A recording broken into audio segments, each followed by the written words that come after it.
If you lost your job tomorrow, how many of the 5,000 people that you're connected to on LinkedIn would pick up the phone, call you, check in on you, and offer to help? I don't think it's very many because we live in a world that is filled with efficient strangers. Sure, they know your name, but a like, a link, a share, and a follow is not the same as a caring business relationship. So, what happened? Well, over the last 15 or so years, we have been very focused on technology and productivity. And for the most part, that is a very good thing.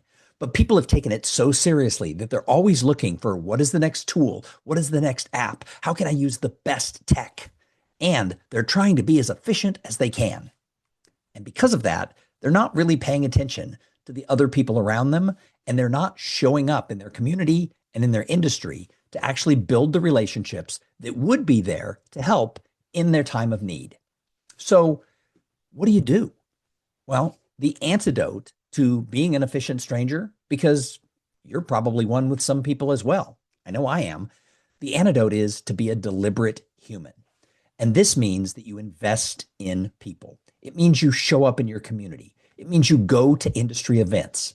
When's the last time you saw that there was an association conference in your industry? When's the last time you thought, I have to be there?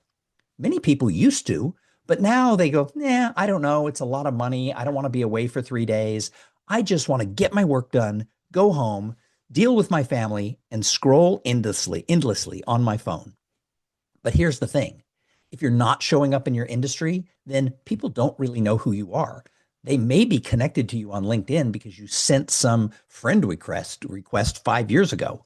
But do they know who you are today, what your strengths are, and why they want to work with you? Probably not.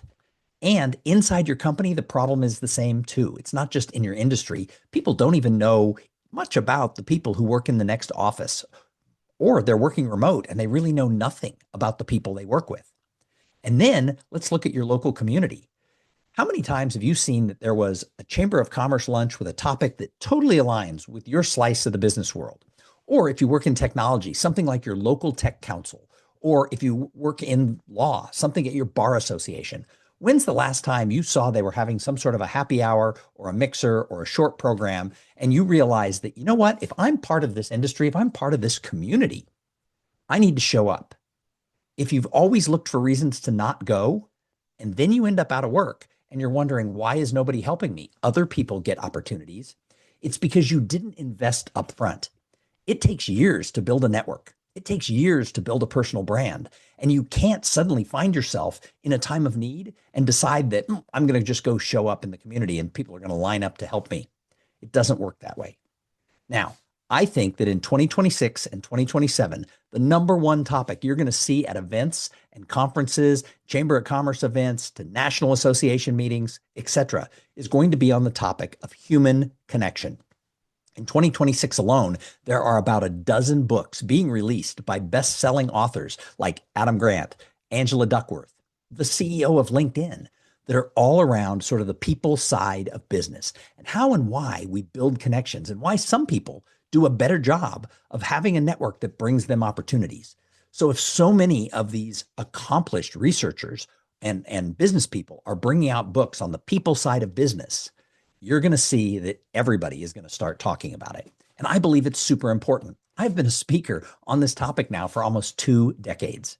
I wrote my first book, Some Assembly Required: How to Make, Grow, and Keep Your Business Relationships. I wrote that book in 2005 because as the technology wheel started spinning, I saw the fact that people were becoming more disconnected, and I thought they need this reminder. How do we do it in a world that is going digital, that's going mobile?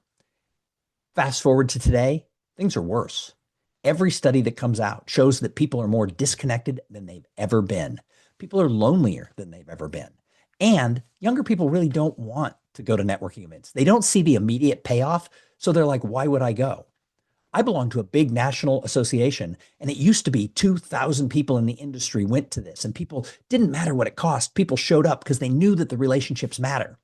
Now it's about 800 people who show up. Yeah, it's a little more expensive because hotel prices and food prices have doubled the price of conferences in the last decade. However, people are like, I don't know.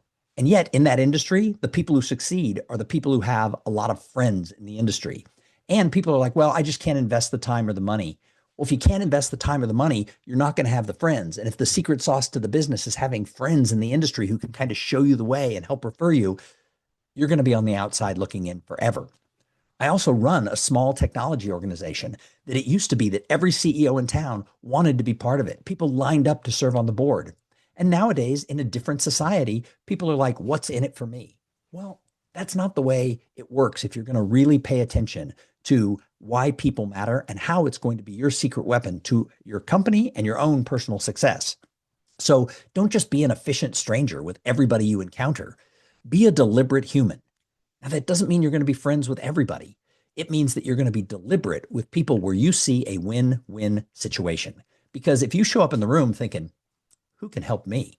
Which of these people are going to give me a job? Which of these people are going to buy my product? Who's going to mentor me or serve me?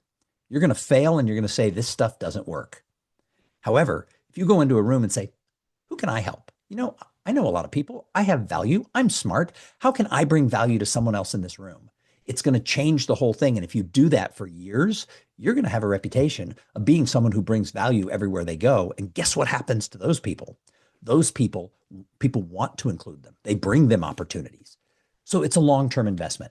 So I will continue to speak about this subject. I'll make videos like this one. I will stand on stages. I'm even going to write another book. I will continue to talk about this because I think it is the most important thing that's out there. And people used to say, well, networking is a fluffy topic.